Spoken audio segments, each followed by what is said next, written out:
मोदी को सीधा चोर बोला है। बिल्कुल नहीं, ये कोई मोदी समाज का अपमान नहीं है। कांग्रेस ने ओबीसी समाज, मोदी समाज, दलित समाज, एसटी समाज, सवर्ण समाज सबका कांग्रेस ने सम्मान किया था, कर रही है। और लोकतंत्र में रहने के लिए, विपक्ष में, सत्ता में रहने के लिए आपको सभी धर्म, क्षेत्र, भाषा और संप्रदाय के लोगों को लेकर चलना पड़ेगा। तभी आप मुख्य विपक्षी रह पाएंगे या सत्ता की तरफ देखने का सपना देख पाएंगे। सब जातियों में, सब क्षेत्रों में, सब भाषाओं में, सब संप्रदायों में गलत लोग हैं।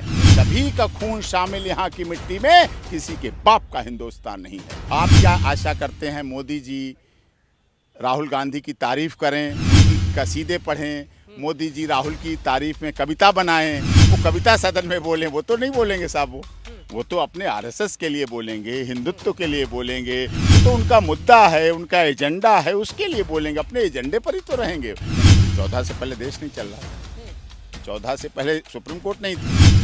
14 से पहले राष्ट्रपति भवन नहीं था, एम्स नहीं था, जवाहरलाल नेहरू यूनिवर्सिटी नहीं थी, दिल्ली यूनिवर्सिटी नहीं थी, हावड़ा ब्रिज नहीं था, इंडिया गेट नहीं था, लखनऊ यूनिवर्सिटी नहीं थी, रोहतक यूनिवर्सिटी नहीं थी, अस्पताल नहीं थे, लोग नहीं थे, जिंदा नहीं थे, मोदी जी नहीं थे, कि देश में विपक्ष नहीं था, सत्ता नहीं थी, सब कुछ था। तो लगता है बदले की भावना है। अरे क्यों नहीं होगी साहब, क्यों नहीं होगी?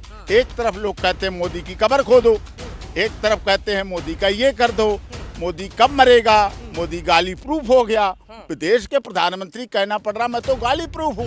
तो ये उनके लिए भी गलत है कि देश के लोग इतनी गालियां क्यों दे रहे हैं उन्हें, और देश की जनता के लिए भी गलत है देश के प्रधानमंत्री को इतनी गालियां क्यों दे। जब अटल जी ने भी विपक्ष में रहते हुए जब पाकिस्तान हमला हो रहा था तो इंदिरा जी के लिए कहा कि हमारी दुर्गा है, वो तो लद गए। अब तो बदले की भावना भी होगी, आरोप प्रत्यारोप भी होंगे। नमस्कार, मैं आपके साथ औरंगजेब चौधरी फिलहाल मैं मौजूद हूँ सुप्रीम कोर्ट में। हमारे साथ बातचीत करने के लिए जाने माने वकील एपी सिंह हमारे साथ मौजूद हैं। जिस तरीके से राहुल गांधी का पूरा मामला 2 साल की सजा और संसद जो है रद्द कर दी गई, उसी पे हम बातचीत करेंगे। सर, कल फैसला आने वाला है, सुनवाई होने वाली है 13 तारीख को, उसको पूरी किस तरीके से देख रहे हैं?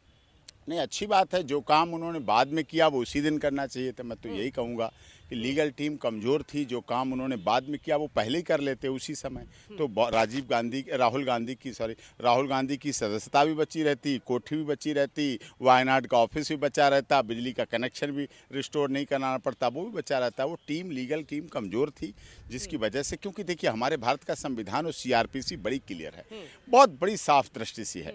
वो साफ कहती है कि जब कन्विक्ट होता है व्यक्ति तो तुरंत सर्टिफाइड ऑर्डर कॉपी उसके हाथ में दी जाती है, जिससे उसे लेना ना पड़े। तुरंत सर्टिफाइड कॉपी हैंडओवर कर देते हैं उसको। अगर आप में क्षमता थी, आपको अप्रहेंशन थी, तो तुरंत उसकी अपील तैयार होनी चाहिए थी राहुल गांधी की, और अपील फाइल होती, तुरंत सुनवाई होती, अगले दिन जाती। तो आप ये कह सकते थे। तो यहाँ की जो लोकसभा स्पीकर हैं आदरणीय, उन्हें ये मिलता कि अपील पेंडिंग है, अपील फाइल है।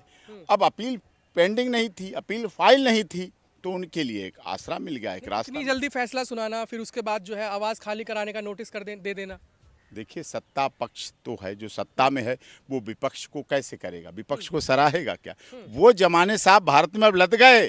जब अटल बिहारी वाजपेयी जैसे प्रधानमंत्री ने बनने से पहले, जब राजीव गांधी प्रधानमंत्री थे और अटल बिहारी वाजपेयी के घुटनों में दर्द हुआ और उनको इलाज के लिए बाहर जरूरत पड़ी, यहाँ इलाज नहीं हो पा रहा था, तो इसी देश के प्रधानमंत्री राजीव गांधी, जो कि राहुल गांधी के पिता हैं, राजीव गांधी ने अटल जी से मिले और उनको अपने सरकारी खर्चे पर अमेरिका घुटनों का इलाज कराने के लिए भेजा था। ये वो विपक्ष और वो सत्ता, वो जमाना अलग था जब अटल जी ने भी विपक्ष में रहते हुए जब पाकिस्तान हमला हो रहा था तो इंदिरा जी के लिए कहा कि हमारी दुर्गा है, वो तो लद गए। अब तो बदले की भावना भी होगी, आरोप प्रत्यारोप भी होंगे, पूरी तरह से। आपको लगता है बदले की भावना है? अरे क्यों नहीं होगी साहब, क्यों नहीं होगी? एक तरफ लोग कहते हैं मोदी की कब्र खोदो, एक तरफ कहते हैं मोदी का ये कर दो, मोदी कब मरेगा, मोदी गाली प्रूफ हो गया। देश के प्रधानमंत्री कहना पड़ रहा मैं तो गाली प्रूफ हूँ। तो ये उनके लिए भी गलत है कि देश के लोग इतनी गालियां क्यों दे रहे हैं उन्हें, और देश की जनता के लिए भी गलत है देश के प्रधानमंत्री को इतनी गालियां क्यों दे रहे हैं। बीजेपी तो कह रही है ना कि सीधे सीधे मोदी समाज का अपमान किया है, मोदी को सीधा चोर बोला है। बिल्कुल नहीं, ये कोई मोदी समाज का अपमान नहीं है। कांग्रेस ने ओबीसी समाज, मोदी समाज, दलित समाज, एसटी समाज, सवर्ण समाज, सबका कांग्रेस ने सम्मान किया था, कर रही है। और लोकतंत्र में रहने के लिए, विपक्ष में, सत्ता में रहने के लिए आपको सभी धर्म, क्षेत्र, भाषा और संप्रदाय के लोगों को लेकर चलना पड़ेगा, तभी आप मुख्य विपक्षी रह पाएंगे या सत्ता की तरफ देखने का सपना देख पाएंगे। लेकिन जिस तरह का बयान था राहुल गांधी का 2019 में, उन्होंने बोला कि ये सारे मोदी जो हैं, मोदी ही चोर के होते हैं। आपको नहीं लगता कि इस तरह के बयानबाजी करना गलत है?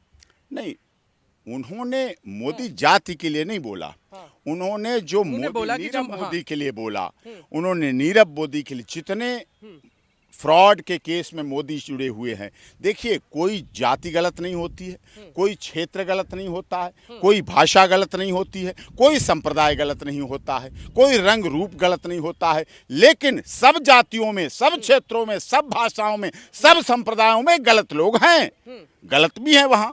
तो गलत गलत होता है, अपराधी अपराधी होता है, डिफॉल्टर डिफॉल्टर होता है, चीटर चीटर होता है। उसको जाति, क्षेत्र, भाषा, संप्रदाय से नहीं जोड़ सकते, बिल्कुल नहीं जोड़ सकते, और जोड़ना नहीं चाहिए। कांग्रेस ने, ऑल इंडिया कांग्रेस कमेटी ने कितने ओबीसी समाज के लोगों को केंद्रीय मंत्री बनाया, मोदी जी ने भी बनाया। मोदी जी ने तो 46 मंत्री बनाए ओबीसी समाज के। खुद देश का प्रधानमंत्री ओबीसी समाज से है। देश की महामहिम राष्ट्रपति शेड्यूल ट्राइब जाति से हैं, उड़ीसा से हैं। पिछले राष्ट्रपति देश के महामहिम रामनाथ कोविंद जी दलित समाज से थे।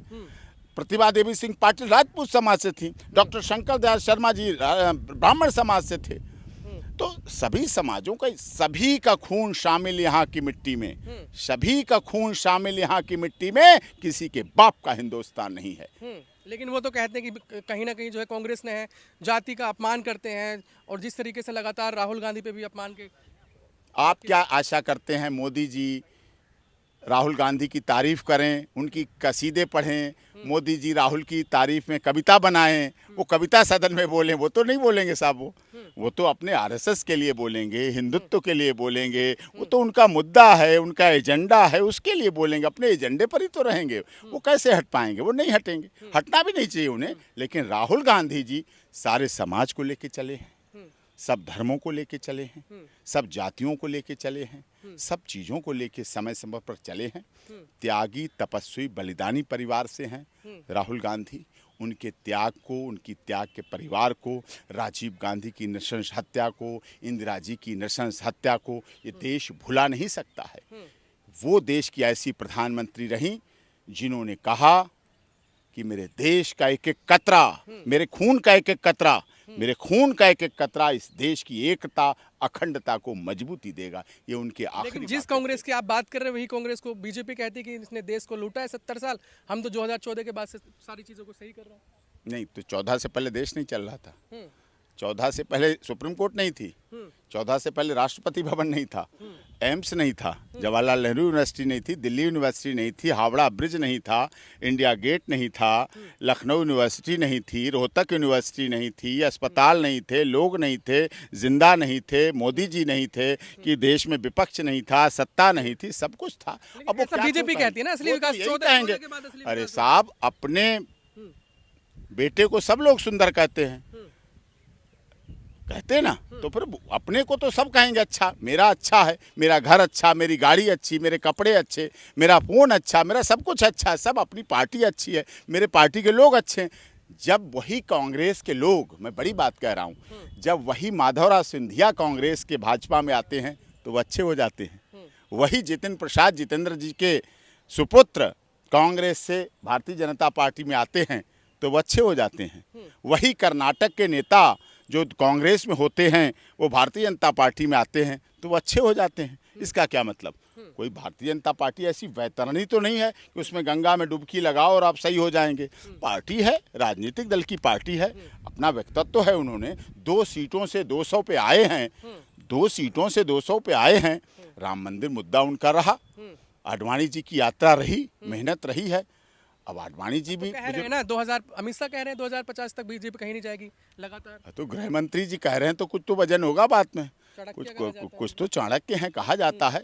तो निश्चित तौर पर विपक्ष को एक होना चाहिए। लेकिन गडकरी जी ये भी कह चुके हैं कि विपक्ष मजबूत होना चाहिए, कांग्रेस के लोगों को अपना एनालिसिस करना चाहिए। अगर जब कांग्रेस के लोग एनालिसिस करेंगे, अपनी पार्टी के लिए मजबूती करेंगे, तभी विपक्ष मजबूत होगा। सत्ता और विपक्ष, सदैव विपक्ष उस प्रेशर कुकर की तरह काम करता है, जैसे प्रेशर कुकर में सेफ्टी वाल्व होता है, सेफ्टी वाल्व की तरह विपक्ष होता है।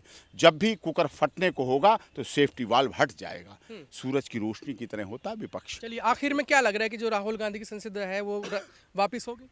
नहीं, वापस होगी वो तो उनकी लीगल टीम किस तरह से अपील करती है, क्या क्या उन्होंने लीगल में किया है, क्या ग्राउंड ली हैं, कितनी अच्छी लगाई है। वो सेशन कोर्ट से ही अपील को एडमिट करा के वहाँ से एक्यूटल हो जाते हैं, बरी हो जाते हैं, या उन्हें अहमदाबाद हाई कोर्ट जाना पड़ता है, या क्या करना पड़ता है, वो तो वक्त की तह में है। वो तो लीगल ओपिनियन अलग चीज़ है, वो आएगी, समय पे आएगी।